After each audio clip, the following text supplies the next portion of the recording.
Ladies and gentlemen, thank you so very much for tuning in today. I am Darren Smith along with Steve Walls, and we bring you the Kansas City Chiefs cheat sheet. We are live from Arrowhead Stadium inside the press box where the Kansas City Chiefs will be hosting the Dallas Cowboys in America's game of the week today. Kickoff is at 3:25, just a little under an hour. With me as always, my co-host himself, Mr. Steve Wall. Steve, what's going on with you, brother? I'm good, man. You said America's game of the week. Well, it's America's game of the week with America's team versus the Kansas City Chiefs. So we'll see how this thing pans out. So first thoughts going into today's game, the Chiefs looks like they'll be with Tyrann Mathieu in today's game.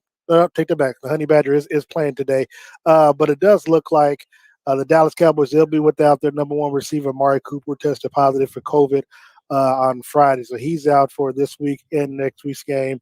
They're also going to be without Randy Gregory as well as DeMarcus Lawrence still. So your thoughts going into today's ball game with the players that we know that are going to be out of the ball game? I think, you know, when the news came out earlier this week that Cowboys would be without Amari Cooper, I was like, oh, look at here.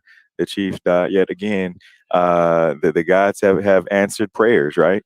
It's so you get Chiefs are looking up. Yeah, so you get Aaron Rodgers out, you get Henry Ruggs no longer with the team. Now you get Amari Cooper, who's out with COVID. I mean, you sometimes things just have to go your way. And if you remember back, a few games ago, things weren't going the Chiefs' way. Yeah. They just weren't. And so now the coin has flipped and the pendulum has started to swing your way. And I mean, sometimes that's how the cookie crumbles. Chiefs are coming into today's ball game after a 41-14 win in Las Vegas on last week.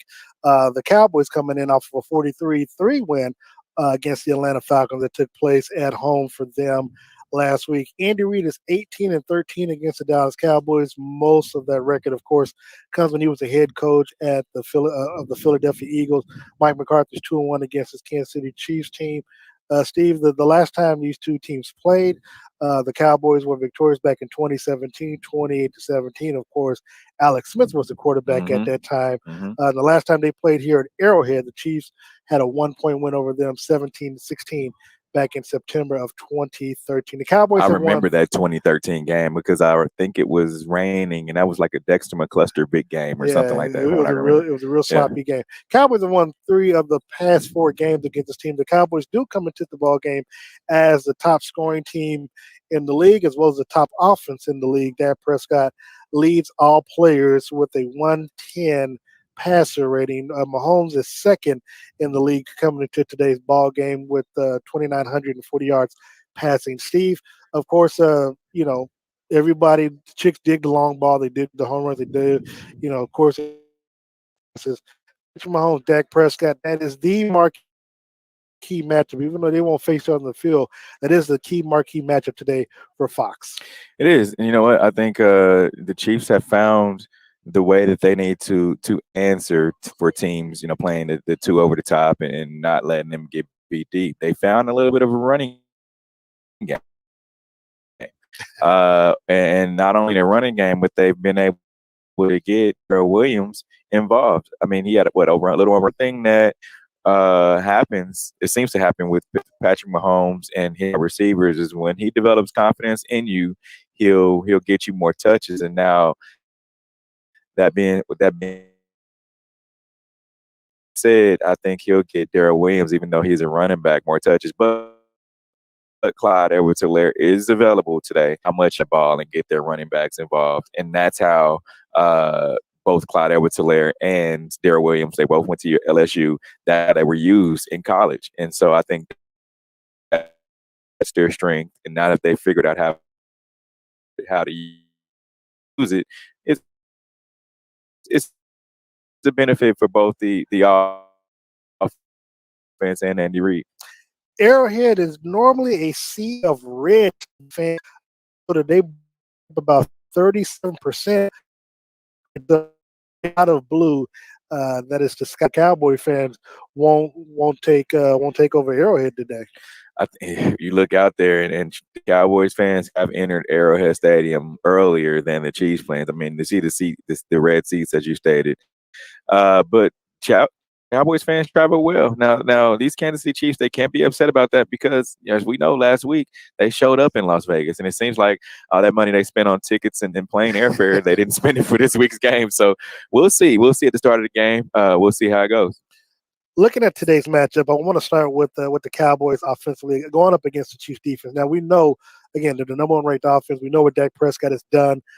He set out a game due to injury, or they were pretty careful. But Dak Prescott's numbers may not be as impressive as they were in previous years. But the thing is, Steve, what they've got is what they've had his rookie season. They got that balance back offense, with the run game.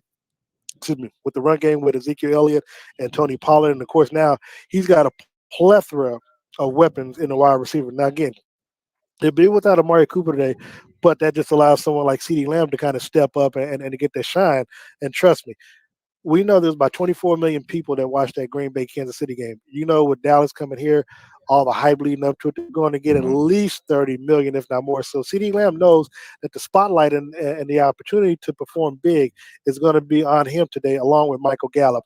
And again, with that offense, Chiefs defense, they have been picking up the pace over the last three ball games. They've had played better. How do you foresee this chess match between the Cowboys offense, Kellen Moore versus Steve Spagnuolo and this defense? I think the Dallas Cowboys are kind of playing house money, so to speak, right now because of the injury to Dak Prescott last year. They really didn't know, how good he was going to be when he come back from that leg, a significant leg injury, as we saw that was replayed over and over again on all of the sports shows. So I think, right now it's like, all right, we've got Dak playing well, we've got Ezekiel Elliott playing well, and look, I don't want this Chiefs team defense to play the same way that they played against the Tennessee Titans, where they focus so much on during the week on stopping the run. They focus so much on stopping Derrick Henry. I hope that they have not put so much focus on that to where they forget about, like you said, CeeDee Lamb, who wants to come out and have a big game because there's no Amari Cooper. So it's like, all right, he's like, this is my team now. I'm leading this receiver room. And it's going to be something. We saw the way that the defense handled themselves last week with the addition of Melvin Ingram. We know that this team is playing with, like, all of them have been saying, swagger. They've gotten their swagger back. They're playing with confidence, man. And you gotten all these defenders there. And when you told me Tyrann Mathieu was going to be out, I was like, oh. That kind of made me give a head scratcher. But now that we see him out there, we see him warming up. We don't see him with any limping or anything like that. So I think this defense is going to be fine. Now, if you told me you're going to run Daniel Sorensen out there with the starters, I would have said, all right, now I may have to change my prediction. But you see Tyrann Mathieu out there, the leader of this defense. I think they're okay.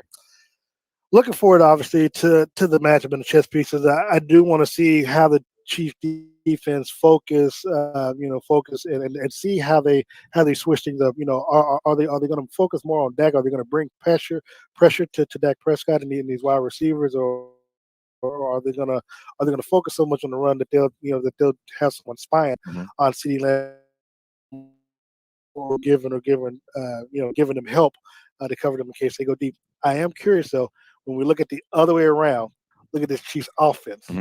against the Dallas Cowboys defense. Now the Cowboys defense did one of those Atlanta Braves type moves where they were one of the worst defenses in NFL history Right, right, last year. right. To come back right now, they're top 10 defense, and a lot of it is due to the rookie Micah Parsons and of course the play of Trevon Diggs on the outside. Talk about this defense and talk about our Kansas City's offense as a matchup against this defense.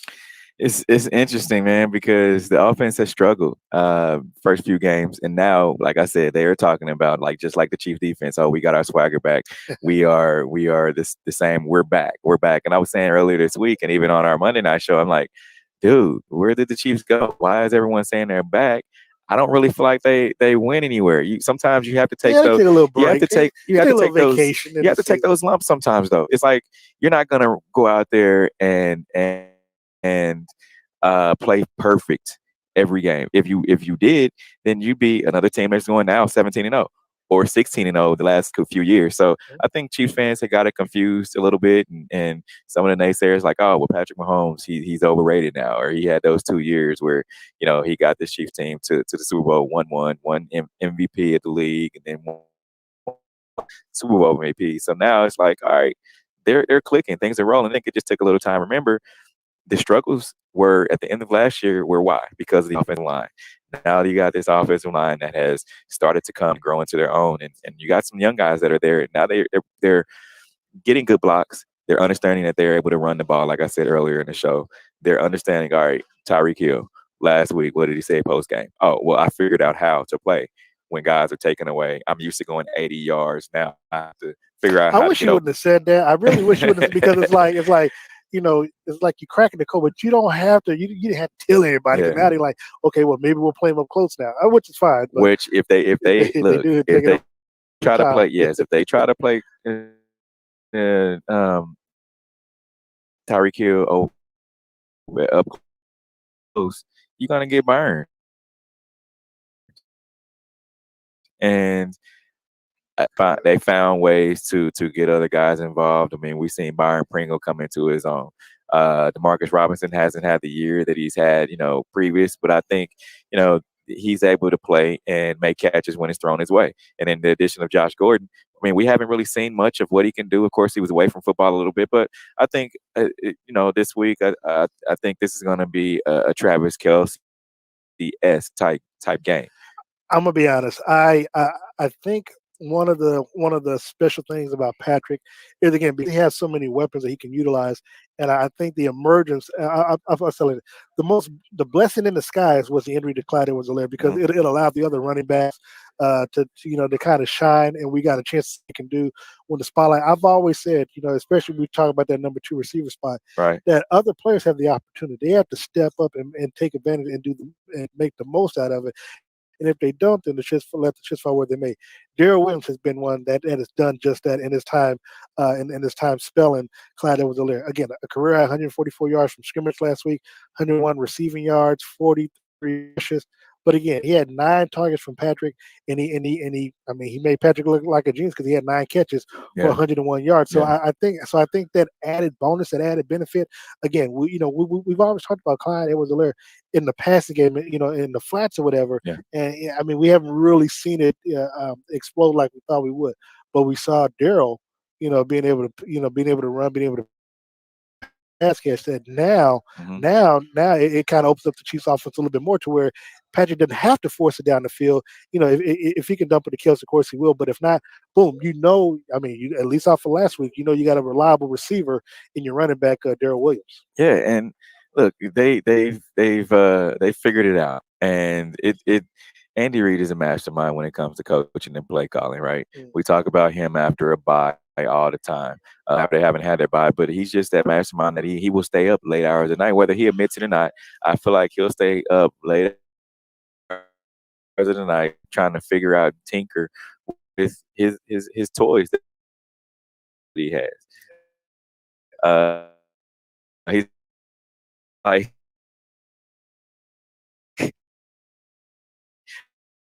what was Geppetto. He's like he's like Geppetto. ghetto out there, and they figure how to move where they don't have to be. Just take what you get back. That's what motto is. Will kick off in a little under ball off. We're live at Arrowhead Stadium inside the press box. Chiefs taking on the Dallas Cowboys. Cowboys coming into today's game with an 8-2 record. The Chiefs are 6-4. I'm sorry, 7-2 record. If they win today, from the looks of it, I think when I saw earlier, the Green Bay Packers were losing. But if the Packers lose and the Arizona Cardinals lose, if the Cowboys were to win today, they'd be first in the conference.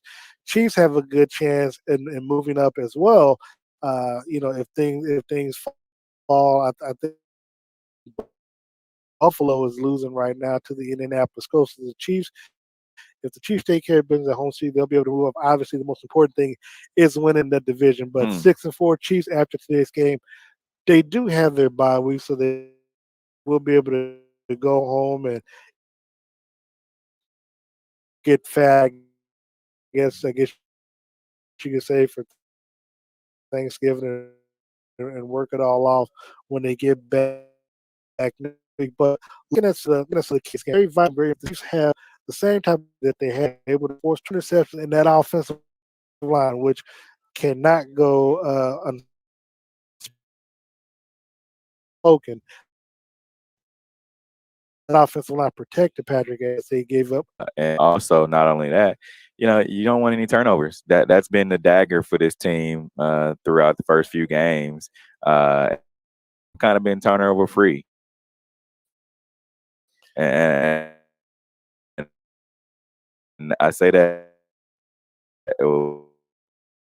knock on wood. Not well, because when you look at today's, he leads the league, and this with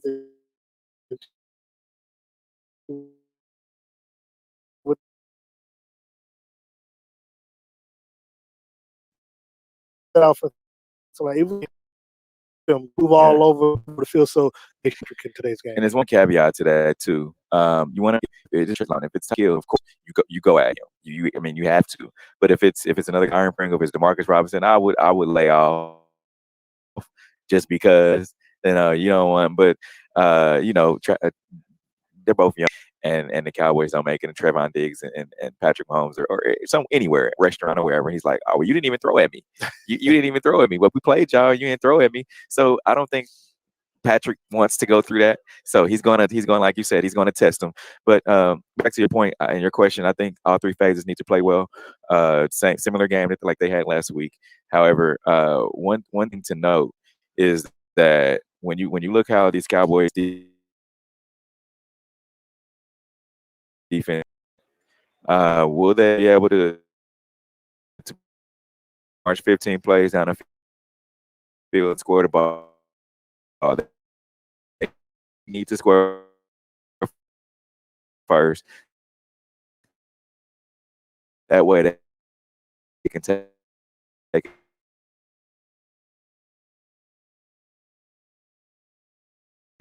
Ezekiel Elliott and this Cowboys offense. They have to throw the Prescott. I think it'll be a long day for this Cowboys offense. The time, but the line of scrimmage. I mean, they find and quote unquote money players to play. Yeah. Well, look, you got 20 million player, $20 million player, Chris Jones, and Frank. They need to get game.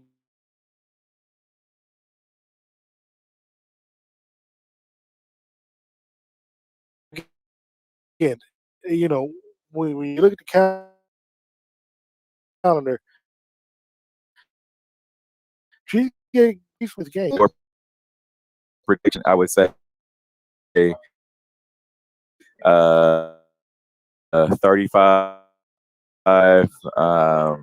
35, 7. When those type of games, you don't have back, so nice foot there, 5 degrees. So I think it's that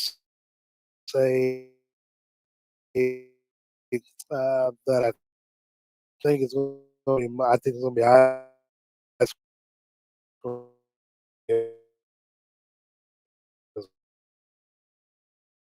well. I think it's going to be more. I think it's going to be much. 2.5.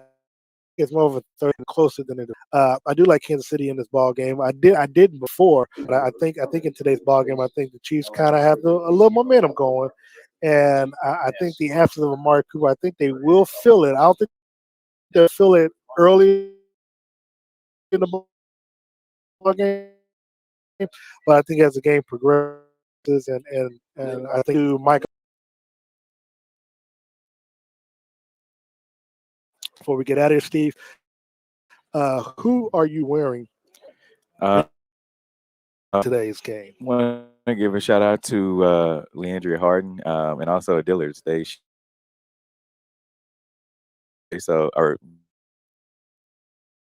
looking for, something for the holidays, something for mom, dad, brother, sister.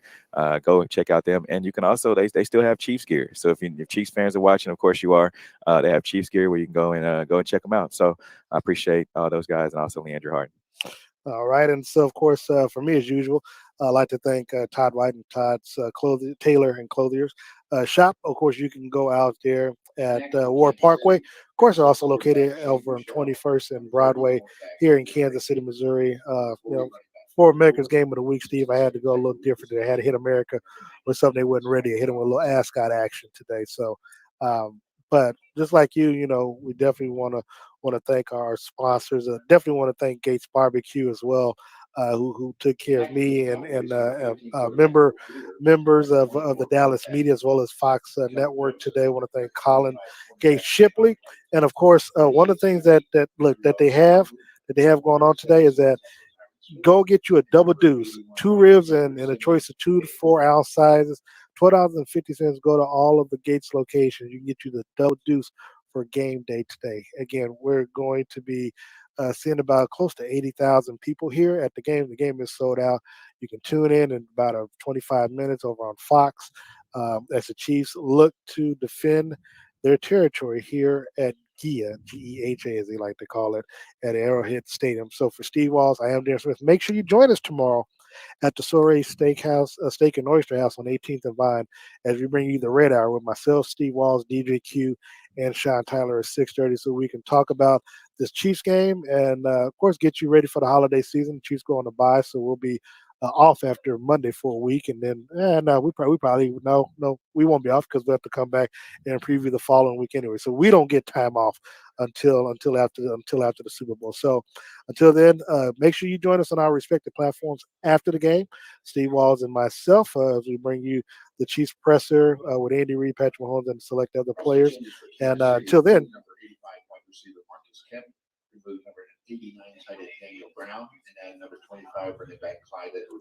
so Clyde Edwards-Helaire is going to be active in today's game as we just got to here. So for Steve Walls, I'm Darren Smith. Thank you so very much for tuning in to the Kansas City Chiefs Cheat Sheet. Go Chiefs.